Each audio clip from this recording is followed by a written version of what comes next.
우리 가운데 충만하시기를 축복합니다. 사람이 죽었다가 다시 살아난다는 것은 이게 여간해서 믿어지는 일이 아닙니다. 환자가 암에 걸려서 아주 악한 병에 걸렸다가 다시 이렇게 치료가 됐다는 이야기들은 얼마든지 우리가 이제 접하잖아요. 그런데 죽은 자 가운데서 살아나셔서 다시 죽지 않은 이 사건은 인류의 역사 가운데 예수님밖에 없는 줄 믿습니다. 나사로도 죽었다가 나흘 만에 살아났잖아요. 그런데 나사로도 다시 죽었어요. 그걸 아셔야 돼요. 인류의 역사 가운데 오로지 예수님만이 죽으셨다가 3일 만에 부활하셔서 영원히 죽지 않으신 거예요. 할렐루야. 이걸 잘 정리하셔야 됩니다. 그냥 병에서 나아서 살았다 이게 아니에요. 아주 신령한 몸으로 음식을 먹어도 되고 먹지 않아도 되고 이렇게 문이 닫혀 있어도 초자연적으로 짠 하고 오실 수도 있고 어느 곳에나 가실 수도 있는 매우 신비스러운 부활체의 모습으로 부활하신 겁니다. 영만 동동 떠다니는 그 부활체가 아니에요. 영혼 육 전 존재적으로 오늘 우리들이 이렇게 육체를 입고 또 우리 영적인 존재로서 하나님 앞에 나와 예배를 드리듯이 그러나 이 몸이 아니라 아주 신령한 몸으로 부활체의 모습으로 살게 되는 것이 우리 예수님을 통하여 보여주신 그 모습이에요. 우리들도 그대로 부활의 첫 열매가 되신 예수님과 같이 예수님을 믿는 자들에겐 그 복을 허락하여 주신 줄로 믿습니다. 자, 그런데 이렇게 사람이 죽었다가 다시 살아난다는 것은 인류의 역사 가운데 단 한 번도 있었지 않았고 있을 수도 없는 일이기 때문에 이 사건을 목격한 사람들은 너무 충격적이었어요. 충격을 넘어서 이건 정말 기절할 일인 거예요. 자, 우리 성경 말씀 같이 보시겠습니다. 본문의 말씀 마태복음 28장 우리 같이 보시겠습니다. 28장 1절서부터 안식일이 다 지나고 안식 후 첫날이 되려는 새벽에, 이거 주일 아침을 말하는 겁니다. 우리가 지금 주일 안식 유대인들처럼 토요일 날 안식일로 정하며 하나님께 예배를 드리는 게 아니고 성경을 주셨던 주인이신 그 주님이 이 땅에 오셔서 부활하신 주님의 날, 그 주일을 기념하며 우리가 지금 드리고 있는데 안식 후 첫날이 되려는 새벽에, 즉 주일 아침에 막달라 마리아와 다른 마리아가 무덤을 보려고 갔더니 예수님이 이제 돌아가셨기 때문에 얼마나 이 여인들이 주님의 사랑을 받았는지 몰라요. 잠을 잘 수가 없는 거예요. 너무너무도 슬퍼서. 여러분, 죽으신 예수님만 생각하면 슬픕니다. 십자가에 매달려 계신 예수님만 생각하면 너무 절망적이에요. 그러나 우리 주님은 십자가에 매달려 계시지 않습니다. 무덤에도 계시지 않습니다. 잘 생각하세요. 지금도 십자가에서 철철 피 흘리며 계시는 게 아니에요. 십자가에서 죄의 값을 다 지불하셨고 무덤에 갇히셨지만, 자, 무덤이 어떻다고요? 빈 무덤이었단 말이에요. 마리아가 무덤을 보려고 갔더니 큰 지진이 나며 주의 천사가 하늘로부터 내려와 돌을 굴려내고 그 위에 앉았는데 그 형상이 번개 같고 그 옷은 눈같이 희건을 지키던 자들이 어땠어요? 그를 무서워하여 떨며 죽은 사람과 같이 되었더라. 여러분, 얼마나 놀랬겠어요. 이 죽은 시체가 무덤에 없는 거예요. 빈 무덤인데다가, 그리고 지키던 자들은 거기 그 자리에 가만히 있었을 거 아닙니까?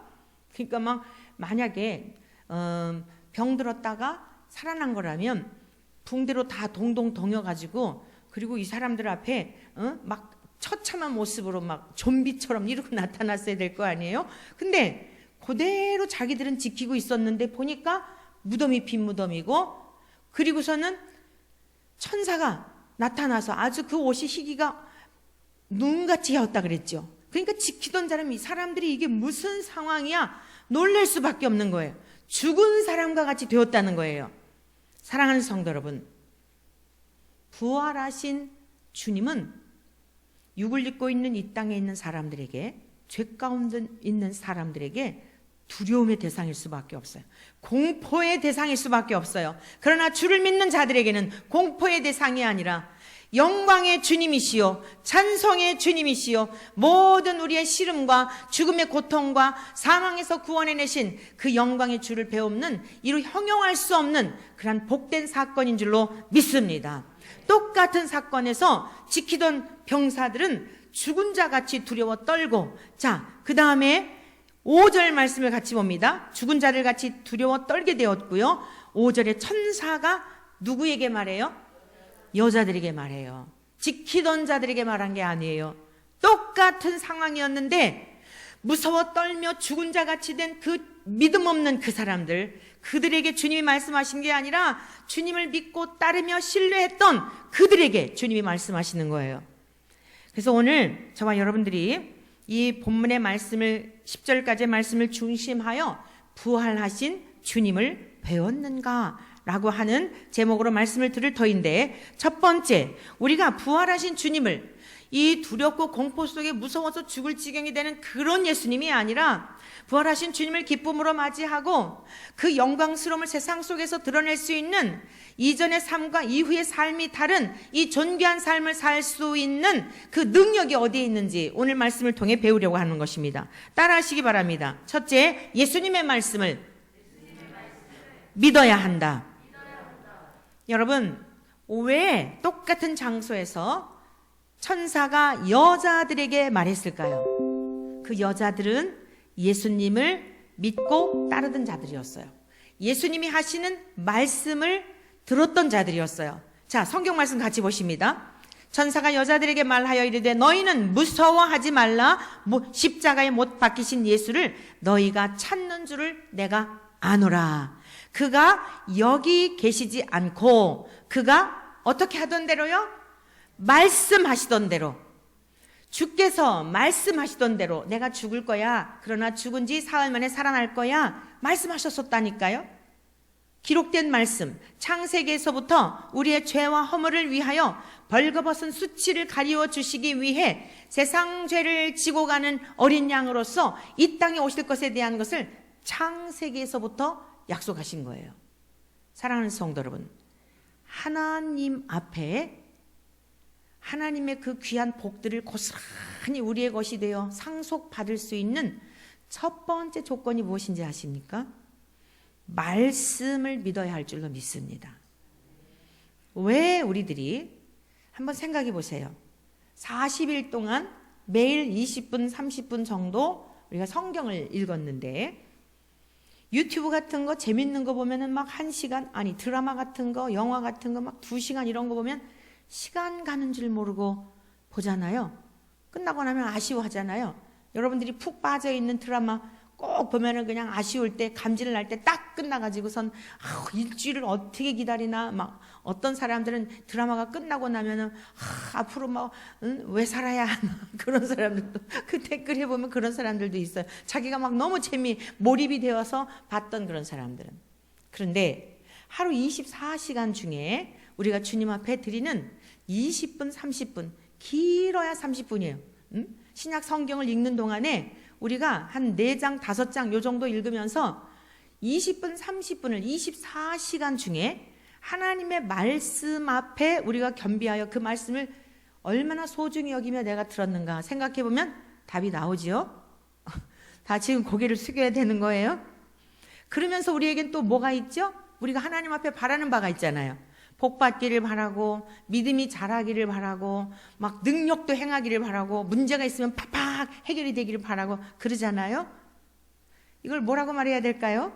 이런 경우를 뭐라고 말해야 돼요? 이건 너무 염치 없는 일이에요. 사랑하는 성도 여러분, 우리가 믿음은 우리에게 믿음을 통하여 구원을 받지만 우리의 믿음이 자라가고 우리의 신앙이 성숙해가고 하늘의 신령한 은혜와 그 복을 누리며 사는 것은 여러분들이 얼마만큼 주님의 은혜를 사모하고 얼마만큼 주님을 찾고 주님께 가까이 나아가느냐, 여러분의 몫이에요.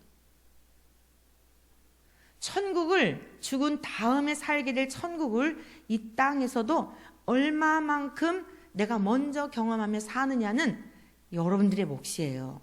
주님은 무한히 기회를 주고 계신 거예요. 근데 밥상을 차려 놓으셨다고요. 안 먹는 거예요. 진수성찬을 차려 놓았는데도 불구하고 배부르다고 안 먹고 졸립다고 안 먹고 뭐 어쩌다고 안 먹고 시간 없다고 안 먹고 그러니 어떻겠어요? 쫄쫄 굶기 때문에 육체가 쇠잖아요. 육적인 힘도 육적인 어떤 일도 이길 수 있는 힘이 없는 것입니다. 오늘 이 마리아 외의 여인들이 무덤에 찾아갔을 때에 천사가 한 첫 번째가 무엇이었냐면 그가 말씀하시던 대로 살아나셨다는 거예요. 여러분, 성경에 기록된 대로 하나님은 심판하시고 하나님께서는 상 받을 자에게 상을 주시고 벌을 주실 자에게 벌을 주시고 영생의 부활과 영벌의 부활이 쫙 나누어져 있는데 하나님께서는 기록된 말씀에 근거하여서 법전이에요. 이게 하늘나라 법전입니다. 뜬금없이 하나님이 심판하시는 게 아니에요. 그래서 우리가 그 하나님 앞에 심판으로부터 영원한 생명에 이르는 복을 받으려면 법전을 알아야 되죠. 성경을 알아야 되지 않겠습니까?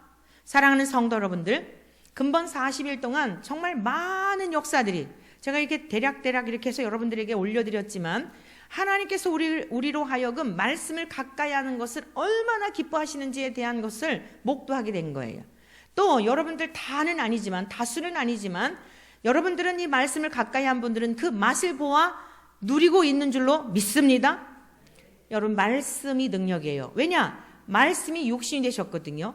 말씀하신 대로 예수님이 오셨어요. 우리가 예수님을 만나는 것은 다른 데 있는 게 아니에요. 지금 예수님 무덤에 안 계세요. 십자가에도 안 매달려 계시지 않아요. 하늘로 가셨어요. 통치하시는 주권자이세요. 그런데 어떻게 그분을 만나느냐면 말씀을 통해 만나는 거예요. 믿음이 자라지 않는 것, 신학교 교수님들도 헛소리하고 이상한 소리 하는 것, 법전은 딱 제껴놓고 그 여러 가지 참고도서만 갖다가 그냥 곁가지에서 하기 때문에 능력이 없는 거예요. 다른 이유로서는 여러분, 우리가 능력 있는 성도의 삶을 살 수 있는 다른 것이 없습니다. 주께서 말씀하시기를 나는 생명의 떡이다 라고 말씀하셨어요. 나를 먹는 자는 영생을 얻고 내 살과 피를 먹지 않는 자는 나와 상관이 없다 그랬어요. 여러분, 우리 주님이 이 땅에 오셔서 육체를 갈기갈기 찢겨주시며 저와 여러분들을 위해 주셨습니다. 그런데 갈기갈기 찢겨지신 주님은 어떠했어요?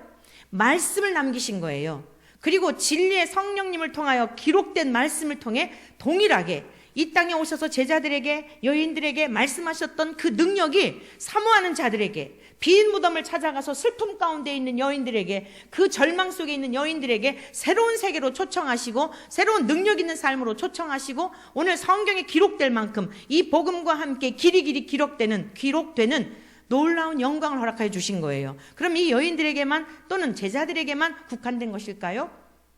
기록된 말씀을 믿고 그대로 따르는 저와 여러분들에게도 동일한 은혜와 상을 약속하여 주신 줄로 믿습니다. 사랑하는 성도 여러분, 예수님을 배움는 것, 우리가 삶 속에서 예수님과 동행하며 사는 것은 다른 것이 없어요. 말씀을 믿어야 하는 거예요. 말씀을 믿으려면 아는 게 있어야 될 거 아니에요. 아니, 답안지를 받았는데 아는 게 있어야 쓸 거 아닙니까? 사랑하는 성도 여러분, 하나님의 말씀을 사랑하시기를 축원합니다. 세상에 다른 정보 몰라도 다 괜찮아요. 말씀을 사모하며 살아가시기를 축원합니다. 근본에 우리 이게 예쁘게 꽃꽂이 하신 우리 권사님이 어제 이제 꽃을 사러 가는데 잠깐 이렇게 오며 가며 대화를 나누게 되었어요. 근본 기간에 성경을 이렇게 읽은 것도, 또 사순절 기간에 이제 작정한 이게 일주일 동안에 특별 새벽 기도에 나오게 된 것도 내가 하는 게 아니다라는 걸 경험했다는 거예요. 성경을 읽으면서 얼마나 귀로 듣고 시간 나면 또 눈으로 보고 그러면서 무엇을 경험했냐면 너무너무도 마음에 이 평안함이 있고 주님이 주시는 그 은혜를 누리는데 심지어 죄송하더래요. 왜 죄송하냐면 세상은 이렇게 소란하고 뭐 코로나라 어쩌고 뭐 나라가 어쩌고 막 너무 세상을 바라보면 너무너무 뒤숭숭한데 내가 이렇게 누려도 되나? 이거 내가 맛이 갔나? 이거 내가 이상한가? 그런 생각이 들더라는 거예요. 여러분, 이게 그리스도인이 살아가는 삶의 능력이에요. 믿습니까? 요한복음 16장 33절을 통해 주께서 분명히 말씀하셨어요. 너희가 세상에서는 환난을 당하나 담대하라. 내가 세상을 이겼노라. 내가 너희들에게 이것을 이루는 이유가 있다. 내가 너희들에게 이것을 이루는 것은 너희로 하여금 세상에서 평안을 누리게 하려 함이라. 여러분, 인생들이 왜 이렇게 중독에 빠지는 걸까요? 엊그제 신문을 보니까요, 미국에서는 이제 뭐 마약을요 이게 합법화해가지고 20세 이상인가 할 수 있도록 그걸 통과했다는 얘기를 들었어요. 미쳐 돌아가는 거예요 지금. 새 정부가 들어와서. 사랑하는 성도 여러분, 왜 그런 것들을 의존하는 걸까요? 마약에 의존하고 알코올에 의존하고 성적인 쾌락에 빠지고 하는 모든 이유가 뭘까요? 공허해서 그런 거예요. 공허한 게 뭐예요? 행복을 추구하는 거예요. 행복이 뭐예요? 기쁨을 추구하는 거예요. 기쁘고 싶은 거예요. 그런데 절대로 세상적인 방법을 가지고서는 기쁠 수가 없어요. 예쁜 옷을 사 입어도 그때뿐, 몇 번 입고 나면 실증이 나서 또 다른 것 입고 싶고. 여러분 요즘 뭐 또 무슨 뭐 어디 유명한 샤넬인지 뭔지 그 백을 사려고 막 줄을 서 있는데, 여러분 그 백을 들었다고 해서 행복한 게 아니에요. 그때뿐이에요. 몇 번 들고 다니다가 나중에 또 새로운 게 나오면 또 그거 사고 싶고. 왜 그런지 아세요? 인류의 조상이었던 아담이 에덴에서 쫓겨났잖아요. 에덴에서 쫓겨났다는 게 무슨 뜻이냐면 기쁨을 잃어버린 존재가 되었다는 뜻이에요. 에덴이란 기쁨이란 뜻이죠. 하나님 안에 거하면 벌거벗었어도 아무것도 안 입었잖아요. 기뻤단 말입니다. 적신으로 나와서 적신으로 돌아가도 마음에 평안이 있고 기쁨이 있고 누림이 있는 거예요. 근데 왜 걸치고 또 사들이고 또 사들여도 왜 만족하지 못하는 것일까요? 사랑하는 성도 여러분, 에서의 길을 가지 않기를 축복합니다. 에서와 야곱이 있었지요.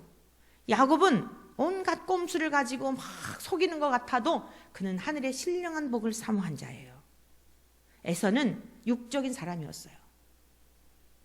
육적인 사람은 하나님의 근심거리예요.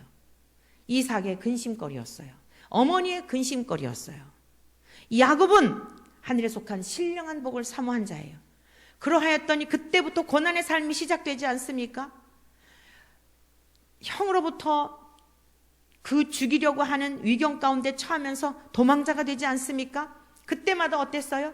하나님 앞에 야복강가에서 씨름하며 하늘에 속한 신령한 복을 위하여 그는 하나님 앞에 씨름하며 기도했던 것이에요. 사랑하는 성도 여러분, 가인과 아벨의 길이 있어요. 가인의 길이 있고 아벨의 길이 있습니다. 여러분, 에서의 길이 있고 야곱의 길이 있어요. 우리는 어느 길을 가야 하겠습니까? 육적인 것을 통하여서는 결코 만족이 없다는 것을 경험하시고, 아니 인정하시고 하늘에 속한 신령한 복을 사모하시되 하나님의 말씀을 소중히 여기시기를 축원합니다. 하나님의 말씀이 우리를 소성하게 하는 거예요. 말씀이 육신이 되신 주님을 닮아서 주님이 우리 안에 계시게 되면 똑같은 상황인데 달라진 게 하나도 없어요. 어제 그 하늘이 오늘의 하늘이고 어제의 바람이 오늘의 바람이에요. 어제의 그 방이 내 방이고 오늘의 방도 내 방이에요. 그런데 주의 영이, 진리의 영이신 하나님의 말씀이신 주님이 내 안에 계시게 되면 그 좁은 공간도 행복한 겁니다. 여러분, 에덴 동산에서 하나님과 함께 계셨을 때, 하나님과 함께 있었을 때 아담이 벌거벗은 그런 몸이었지만 수치가 어디 있었어요? 수치스러움이 어디 있었습니까? 옷을 해 입으려고 하는 노력을 할 이유가 무엇이 있었습니까? 그러나 하나님의 말씀을 버렸을 때에, 여러분 어디서부터 타락이 시작되었는지 알아요? 말씀을 버렸을 때에. 분명히 하나님께서는 창세기 2장 16절을 통하여 이 동산에 있는 모든 것들은 네가 다 먹어. 그러나 선악을 알게 하는 나무 열매만큼은 먹지 말라. 먹는 날에는 정령 죽으리라 그랬습니다. 그 말씀을 가볍게 여긴 거예요. 오늘 여러분들에게 성경 다 읽으셨습니까? 신청하세요. 뭐 한 예를 들자면 이건 너무 가벼운 거지만 에이 뭐 이거만 해봐야 뭐 그러겠지. 그러나 작은 일에 여러분 읽으십시오. 40일 동안 성경 읽어봅시다 했을 때 작은 순종이지만 지킬 때에 그때부터 기적이 일어난다는 말씀이에요. 하루아침에 건축이 되는 게 아닙니다. 벽돌 한 장 한 장. 여러분 하루아침에 아름다운 이 설계도가 나오는 게 아니에요. 그 설계사가 펜을 가지고 작은 것부터 한 선에서부터 한 점에서부터 그려나가다가 멋진 집이 완성이 되고 건축이 되어지는 모든 과정도 그렇지 않습니까? 하나를 경홀히 하지 않기를 축복합니다. 선악을 아는 열매를 먹는 날에는 정령 죽으리라. 이게 뭐예요? 너는 내가 하는 명하는 그 말씀에 순종하고 그 자리에 있어. 피조물의 자리에 있어. 자식은 자식의 자리에, 아버지는 아버지의 자리에, 어머니는 어머니의 자리에, 그 자리에 있어. 하나님은 하나님의 자리에 계신 것이 선인 줄로 믿습니다. 하나님은 하나님의 자리에, 인간은 인간의 자리에 있어야 되는데, 인간이 하나님과 같이 되려고 하는 순간, 그게 뭐예요? 말씀을 왜곡하고 말씀을 자의적인 해석을 하고 말씀을 경홀히 여겼다는 뜻이에요. 그때부터 목마름이 온 겁니다. 그때부터 마음에 갈증이 난 겁니다. 옷을 해 입어도 또 다시 마르고 하니까 무화과나무 잎을 엮고 또 하고 수고를 계속한 거예요. 그래도 하나님은 사랑이신지라 어떠했습니까? 가죽옷을 지어 입히셨죠. 네가 아무리 노력해도 안 되지. 또 저녁에 해가 뜨니까 다 말라 비틀어져서 새 옷을 원하지. 너 아무리 예쁜 옷 입어도 좋은 거 소지해도 너 아무리 넓은 집 이사 가도 만족이 안 되지. 그거 갖고 안 돼. 사랑하는 성도 여러분, 그걸 경험하게 하시는 것이 나그네 인생길인 걸 아시기를 바랍니다. 믿습니까? 나그네 인생길에서는요, 하나님밖에는 나의 소망이 없습니다. 주님이 주시는 이 기쁨과 비교가 되지 않습니다. 이걸 경험하는 거예요. 그런데 빨리 경험할수록 우리 어린이들과 같이 초등학교 1학년, 초등학교 4학년 어리면 어린 때일수록 빨리 경험할수록 그 인생은 역사적인 인물로 하나님 앞에 쓰임받게 될 줄로 믿습니다. 내가 위대한 사람이 되려고 하지 않아도 하나님이 높이시는 거예요. 하나님이 뭐가 모자라십니까? 무엇이 아깝습니까? 마음에 하나님은 제껴두고 다 자기가 유명한 사람이 되려고 하니까 온갖 수단과 방법을 가리지 않고 그저 막 돈 착취하고 뭐 막 거짓말로 해서 다 막 하고 이래서 세상이 아수라장인 거예요. 어려서부터 하나님의 말씀으로 충만하여 하나님의 신에 사로잡히면 그 안에 지혜가 있죠, 총명이 있죠, 모략이 있죠, 재능이 있죠. 우리 안에 얼마나 많은 창의적인 능력이 있는지 몰라요. 하나님께 구하지 않고 또 구하더라도 육신을 위해서 잘못 쓰려고 하기 때문에 그거 주면 망할 것 같으니까 요만큼만 살아라 라고 하시는 거예요. 빨리 하나님 앞에 깨닫고 두 손 들고 하나님께로 돌아오는 여러분의 연약함과 무능함을 깨닫고 하나님을 떠났던 무지함을 깨닫고 세상에 좋은 대학 못 나온 게 문제가 아니라 세상에서 유명한 외국에 유학 가서 박사 받지 못한 게 문제가 아니라 하나님을 아는 지식에 있어서 무지하기 때문에 곤고하고 목마르고 메마르고 맨날 허우덕거린다는 것을 여러분 깨닫고 주님 앞으로 돌아오는 은혜가 있기를 축복합니다. 오늘 부활하신 주님을 찾아갔던 그 여인들에게 천사가 한 첫 번째 이야기가 뭐였냐면 그가 말씀하시던 대로 살아나셨다는 것입니다. 그가 말씀하셨던 대로 심판하실 줄로 믿습니다. 예수님을 믿는 자는 천국으로, 예수님을 믿지 않는 자는 지옥으로. 그때 가가지고 많은 사람들이 야단할 거예요. 그렇게 쉬운 방법으로 천국 가는 거였어요? 그럼 내가 믿었을 텐데요. 많은 사람들이 변명할 겁니다. 하나님 우리에게 어려운 숙제 내시지 않아요. 아주 쉬운 거, 예수님 누구든지 믿기만 하면. 우리가 막 봉사하고 노력하고 뭐 해서 천국 간다면 아무도 못 가요. 가면 갈수록 힘이 빠지는데 어떻게 청년 때 봉사했던 거 하고 나중에 봉사하는 거 하고 같습니까? 우리 이제 전도사님이 우리 그동안 한 2년 6개월 봉사하던 전도사님이 이제 익산 지방으로 봉사가 아니지 개척교회를 하러 가게 됐어요. 그래서 오늘은 여기 서대문에 있는 장인 목사님께서 목회하시는 곳에 가서 이제 단독 목회를 하면은 절대로 같이 예배 드릴 일이 없어요, 주일날. 그래서 예배를 드리고 싶어 하길래 그 딸내미가 그러길래 거기 가서 예배 드려라 하고 이제 내일 이사를 가요. 자, 그래서 이제 우리가 이렇게 오늘은 집사님이 앞으로 전도사님이 했던 일들을 이제 하라고, 그동안 성경 공부도 계속 배우고 그동안 훈련도 받고 했으니 이제는 주님을 위해서 섬기라고, 그래서 찬양 인도를 하라고 이랬더니 이제 순종을 한 거죠. 옆에서 제가 탁 할렐루야 이러면서 아주 그냥 씩씩한 목소리로 그러는데 갑자기 막 울컥해지는 거예요. 할렐루야! 순종하는 그 믿음, 못해요가 아니라 알겠습니다 하고 순종하는 그 믿음. 다 깨끗하게 차려입고 나와서 그저 아침에 목이 갈라져 잘 나오지는 않더라도 순종하는 그 믿음. 사랑하는 성도 여러분, 하나님은 우리에게 어려운 거 요구하시지 않아요. 저와 여러분들에게 과한 것을 요구하시지 않아요. 너희 재산 다 팔아가지고 그러라고, 그건 이단들이나 그러는 것이고, 너희들은 저 산으로 다 도망가라고 그런 거 하나님께서 말씀하시지 않아요. 우리에게 요구하시는 건 믿음이에요. 내가 너를 위하여 죽었으니 그거 믿어라. 너를 위해서 죽은 거야. 너를 위해서 내 목숨 다 바쳐서 너는 나의 값이야. 이 소중한 것을 믿어. 하나님은 이거 원하신다 말씀입니다. 아들로 오신 예수님을 믿는 것, 그 은혜가 너무 감격하여 내가 주님께 드릴 것은 없을까? 내가 주님을 위해 봉사할 건 없을까? 무엇을 해야 주님이 기뻐하시지? 여러분, 주님의 사랑에 접붙임 받으면 절대 가만히 있을 수가 없어요. 절대 가만히 있을 수가 없습니다. 주님을 위해서 무엇을 해야 할까? 성경 말씀 같이 보시겠습니다. 자, 같이 보십니다.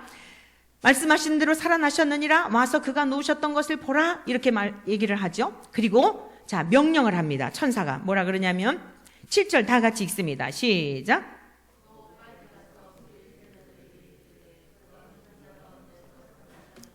너희보다 먼저 갈릴리로 가시나니 거기서 너희가 배우리라 하라. 보라, 내가 너희에게 일렀느니라 하거늘.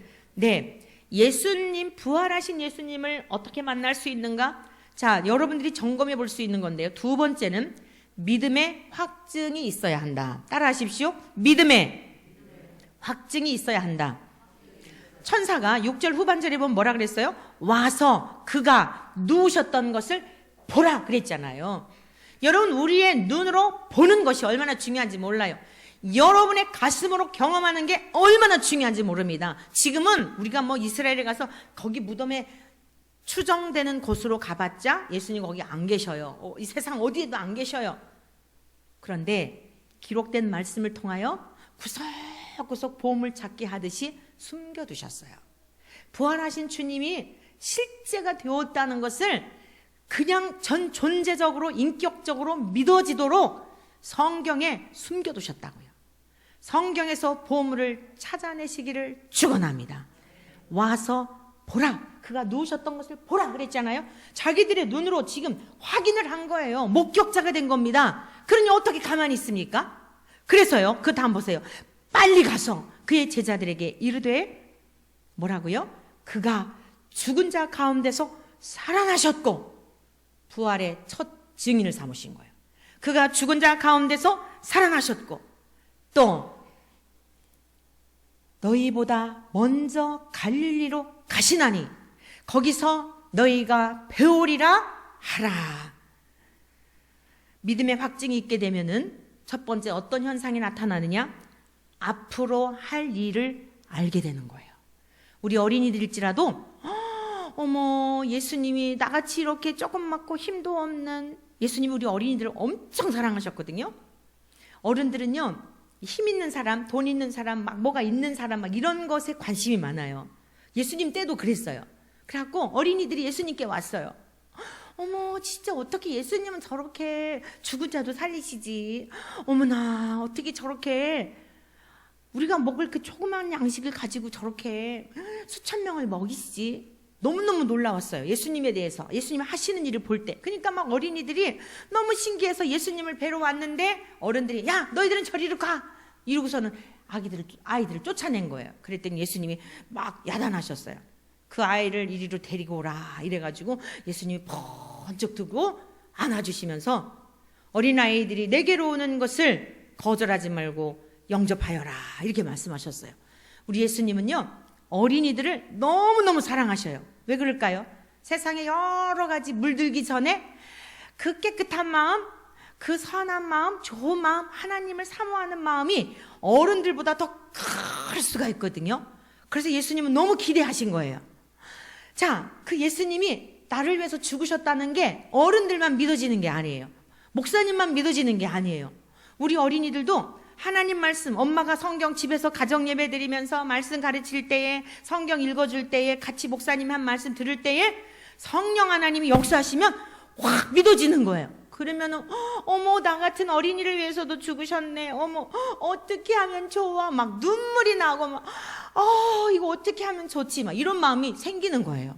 목사님은 20살 때 그런 거를 경험했는데 우리 어린이들은 지금 경험할 수 있어요. 이 시간이 그 시간이 되기를 축복합니다. 그러면은 고민이 생기는 거예요. 나쁜 고민이 아니라 그걸 거룩한 근심이라 그래요. 예수님이 나를 위해서 죽으셨는데 내가 어떻게 이제 예수님을 기쁘시게 해드리지? 이러한 거룩한 근심이 생기는 거예요. 아, 거짓말하는 걸 예수님이 싫어하시구나. 예수님은 진실하신 분이지. 나도 진실해야 되겠다. 아, 하나님은 사랑이시고 예수님이 사랑이시라 그랬지. 아, 동생도 사랑하게 되고 언니도 사랑하게 되고 친구들을 보면 불쌍한 거예요. 예수님을 알지 못하는 친구들을 보면 불쌍한 거예요. 싸우는 친구들을 보면 너무 불쌍한 거예요. 그리고 그들을 위로하게 되고 사랑하게 되니까 주변에 친구들이 많아지겠죠.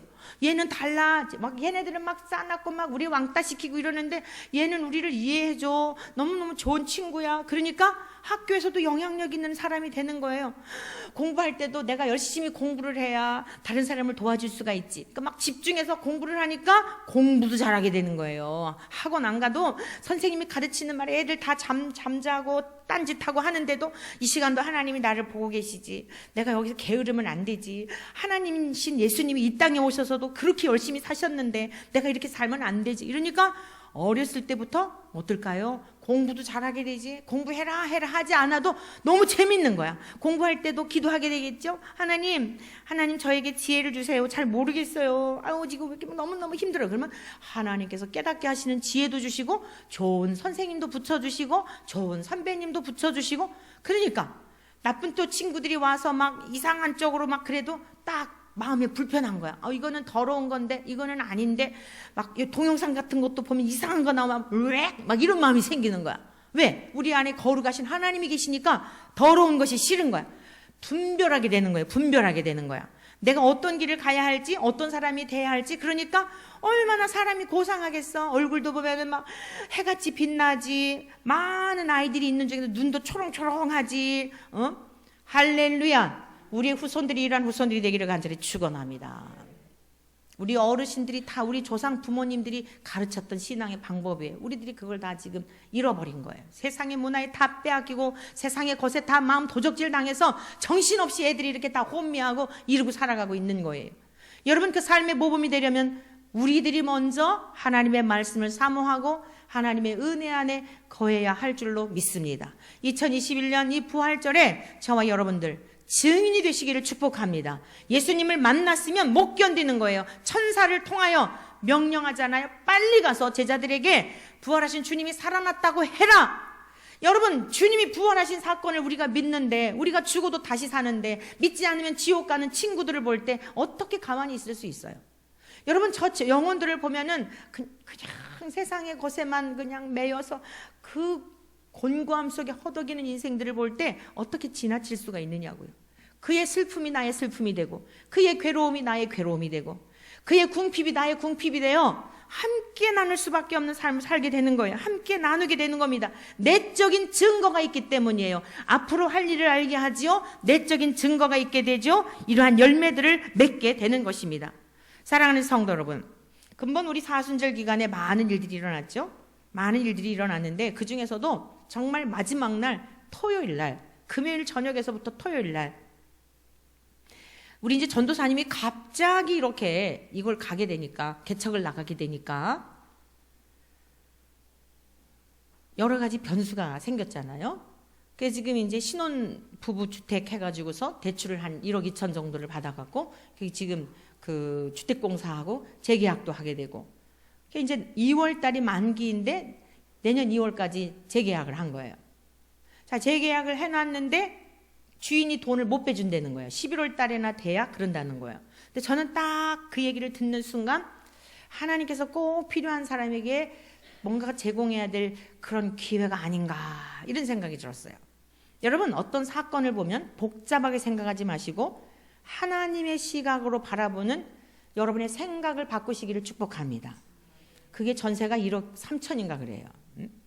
1억 3천 정도인가 되는데 2천인지 3천인지 되는데 조금 이렇게 본인 것도 보탰으니까 3천 정도 되나 보네. 자, 요즘 이쪽 이 노원구 쪽에 도봉구 쪽에 집 얻는 거 되게 힘들잖아요. 전세가 없어요. 나오는 게 8개월 정도가 비어있는 집이에요. 이걸 어떻게 활용할까?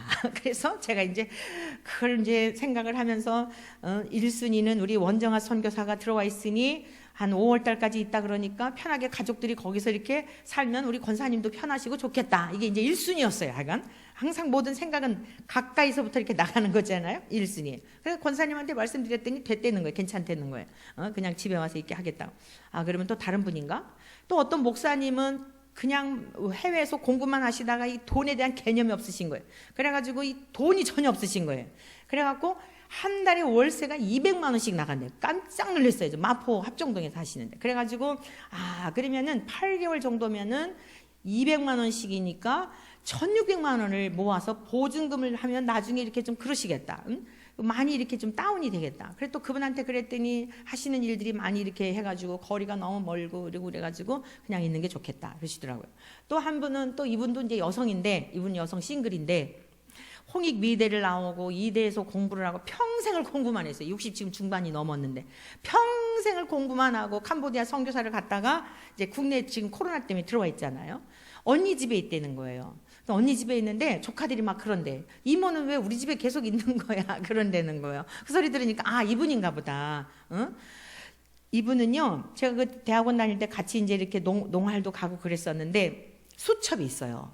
수첩에다가 기도 수첩이 있어갖고 다 누구 부탁받은 사람을 다 써가지고요. 그걸 다 기도를 해. 이렇게 목회자들이 기도해드리겠습니다 하고 하는 게 쉽지가 않거든요. 그 수첩을 내놓고 일일이 호명하면서 기도하는 그런 분이에요. 굉장히 재능이 많은데 홍익미대 아무나 가는 거 아니잖아요. 이대에서 또 영어 공부하는 거 아무나 가는 거 아니잖아요. 진짜 세상적으로는 엘리트 그룹이죠. 그런데도 그렇게 헌신하고 그런 분인데 방 한 칸이 없어가지고 언니 집에 얹혀서 조카들이 이모 왜 우리 집에만 있냐는 이 얘기를 들으니까 제가 너무 마음이 막 그런 거예요. 신실한 분들은 왜 이렇게 세상에서 다 이렇게 정말 거지 나사로처럼 이러고 살아야 될까? 순간 그런 생각이 들면서 이게 하나님의 백성들이 사는 방법이죠. 그래 좋겠다. 그분 그러면 그렇게 해라 그랬더니 또 그분은 거기 그냥 계시겠다 그러더래요. 그래서 그러면 이분보다 더 어려운 분이 있나? 도대체 그분이 누굴까? 이랬는데 글쎄 과테말라에서 그 선교하시는 두 부부가요. 사진을 보내왔는데 보니까 굉장히 준수하시고 아주 중후하신 노 부부시더라고요. 그 남자 선교사님도 그러고 너무 멋지게 생기신 거예요. 무슨 사연이 있겠죠? 그분들이 이제 평신도 하시다가 이렇게 하셔갖고 다 주님 앞에 드리고 뭔가가 있겠죠. 정말 주님만 바라보며 사시는 분들인 거죠. 암에 걸리셔가지고 수술을 하셨대요. 거기서 수술을 하셨는데 거기서 이렇게 뭔가가 잘 미흡해가지고 한국에 들어와서 다시 치료를 받아야 되는데 거처할 데가 없다는 거예요. 그 기간이 한 5, 6개월 정도 된다는 거예요. 그 5, 6개월을 어디서 머물러요? 여러분 요즘 얼마나 원룸도 얼마나 비쌉니까? 두 부부가 계신 거잖아요. 그 얘기를 듣는데 됐다 이분 오시라 그래라. 할렐루야. 어제 우리 권사님이 제가 이제 이런 생각했어요. 우리 권사님들 또 이렇게 여쭙지도 않고 덜컥 머리를 계산을 하시겠다. 이게 아니 전도사님 사례비도 다 드린다 그리고 또 무슨 이거 그러면 관리비며 세며 몇십만 원 될 텐데 목사님 어쩌려고 그러시나? 그래가지고 다른 분들은 다 감격해가지고들 그냥 이러고 오는데 우리 단톡방만 조용하더라고요. 그래서 우리 교우들이 걱정하시나 하는 생각이 들었어요. 그래서 제가 우리 권사님한테 혹시 걱정이 안 됐어요? 그랬더니 웬걸요? 저도 그런 생각이 들었어요. 아니 전도사님 사례비를 또 그대로 드린다 그러고 그랬는데 이거 적자니 몇십만 원 될 텐데 어떡하려고 그러나 그런 생각이 들다가 목사님이 어련히 알아서 하시려고 그 생각이 들었대요. 할렐루야. 주님이 어련히 알아서 하시려고 생각하시기를 축복합니다. 우리가 그렇게 힘해진 것도 아니고요. 여러분들이 제가 무슨 마음으로 그랬냐면 교회에서 못하면 내 사례비에서라도 그거 기껏 해야 8개월인데 내 사례비에서라도 선교사님들 오셔갖고 두 분 편히 계시다 치료받고 가시면 여러분 우리가 몸에 아파서 병원에 가보세요. 그냥 청구하는 거 찍소리 못하고요. 그리고 주는 거예요. 제 지금 친구 동생의 아내가 갑자기 보름 전에 뇌암이 발병이 돼갖고 지금 분당 서울대병원에서 입원을 했거든요. 수술을 했어요. 수술을 해갖고 얼마 못 산다 그러는데 너무너무 절망적인 거예요. 그 동생이 뭐라고 저한테 얘기한 줄 아세요? 누님, 병원에 이 청구서 내가 이건 중간 계산하잖아요. 돈을 주면서 진작 아내랑 좋은 호텔에 가서 좀 아내 편하게 해주고 잘 먹이고 멋있는데 여행도 좀 다니고 그럴걸. 그 생각이 들더라는 거예요. 여러분 우리가 생각하기 나름이에요. 여러분들이 한 달에 갈비탕 한 그릇씩만 안 드셔도 이 선교사님들 충분히 우리가 8개월 동안 5, 6개월 계실 동안 할 수 있는 거예요. 아멘이시지요? 여러분들이 못하시면 제가 사례비에서 해드릴 테니 걱정하지 마시고 우리가 감당할 만큼이에요. 그렇게 큰 금액도 아니에요. 그러면서 제 주변을 둘러봤어요. 정말 엄청난 부자도 계시더라고, 제 주변에. 그런데도 부자를 통해 일하시지 않고 정말 가난한 우리들을 통해, 그냥 근근히 살아가는 우리들을 통해 하나님이 그 일을 하시는 거예요. 근본에 또 된장을 주시던 우리 그 김지숙 집사님이 한 시가로 한 1,000여만 원어치 또 기증해 주셨어요. 이달 26일, 27일 세계 우리 저 감리교 선교사님 대회가 있거든요. 거기 이제 200분 선물해 드리려고. 가진 거 갖고 하는 게 아니에요. 우리는 흘러가게 하는 거예요. 저와 여러분들 거 아니에요. 여러분이 가지고 있는 통장도 주님 거예요. 여러분이 살고 있는 집도 주님 거예요. 주님이 주셔서 거처하고 있다는 사실을 믿으시기를 축원합니다. 부활하신 주님을 우리가 모시고 믿고 살아가면요, 누구에겐가 하고 싶어 못 견뎌요. 누구를 도와줄까? 보여. 근데 어떻게 내가 쌓아놓고 있습니까? 돈을 어떻게 쌓아놓고 살 수 있냐고요. 그 가난한 사람, 굶주린 사람, 병에 걸려서 그런 사람이 눈에 보이는데 어떻게 내 호주머니를 풀지 않을 수가 있을까요? 사랑하는 성도 여러분, 이제부터 우리 교회가, 사랑하는 성도님들이 그러한 자들을 외면하지 않기를 축원합니다. 그래서 우리 감신대 요동문 카톡방에 올렸더니 또 댓글, 거기 어느 목사님이 이걸 답글을 올렸어요. 목사님, 그 여성 목사님, 선교사님 이가 다 빠지셨다고 하는데 치과 원장님 소개해 드릴게요. 아마 어쩌면 무료로 해주시든지 어쩌면 재료비만 받으실 거예요. 그동안의 과거의 경험에 의하면 그래요. 확정된 건 아닌데 제가 원장님께 말씀드려 볼게요. 할렐루야! 기적이 일어나고 있는 거예요. 정말 주님만 바라보며 고국으로 돌아갈래도 거처할 데가 없고 두 내외가 다 병이 들어서 그러고 있는 지경에 있을 때 여러분, 그분들이 무슨 생각을 했을까요? 무슨 생각했겠어요? 하나님 살아계시구나. 주님만 바라보았는데 주님은 선하시지. 여러분, 우리가 통로로 쓰임받는 것의 영광이 뭔지 알아요? 그분들이 그걸 경험하는 거예요. 그게 우리에게 상급이에요. 그러면서 더 힘차게 돌아가서 치료받고 돌아가서 그 힘을 가지고 생명을 살리는 거예요. 이래야 하나님 나라가 왕성해지지 않겠어요? 그냥 우리끼리만 쌓아두고. 오늘 아침에 식사하면서 어느 설교를 하나 들었어요. 목사님 하나를 설교를 이렇게 하는데 굉장히 큰 교회예요. 내노라 하는 교회예요. 유명한 집안의 훌륭한 후손이세요. 그분이 설교하는 내용을 쭉 들어봤어요. 그분이 기도하는 거를 다 들어봤어요. 전부 교인들만 위한 기도더라고요. 전부 내 교인들만 위한 기도더라고요. 여러분, 이제 우리는 이걸 탈피해야 돼요. 충분히 우리에게 주셨어요. 먹고 입고 마실 것이 있으면 족한 줄로 알라고 말씀하셨어요. 내 교회, 내 식구, 내 새끼 말고 하나님의 교회, 하나님의 자식, 하나님이 슬퍼하시는 고통당하는 이웃, 이러한 자들에게 눈을 돌리시기를 축복합니다. 이게 하늘나라 가족이에요. 그러면서 이 여자들이요, 8절 같이 보시겠습니다. 자, 같이 보십니다. 그 여자들이 무서움과 큰 기쁨으로 빨리 무덤을 떠나 제자들에게 알리려고 어떻게 했어요? 다름질할세. 사랑하는 성도 여러분, 주님을 배움는 그 능력 어디 있느냐? 순종할 때 일어나는 줄 믿습니다. 머뭇거리고 계산하고 주판 굴리고 여러분 계산기 뚫리면 절대 하지 못해요. 하나님을 섬기는 방법을 가르쳐 드릴게요. 가장 우선으로 해야 되는 거예요.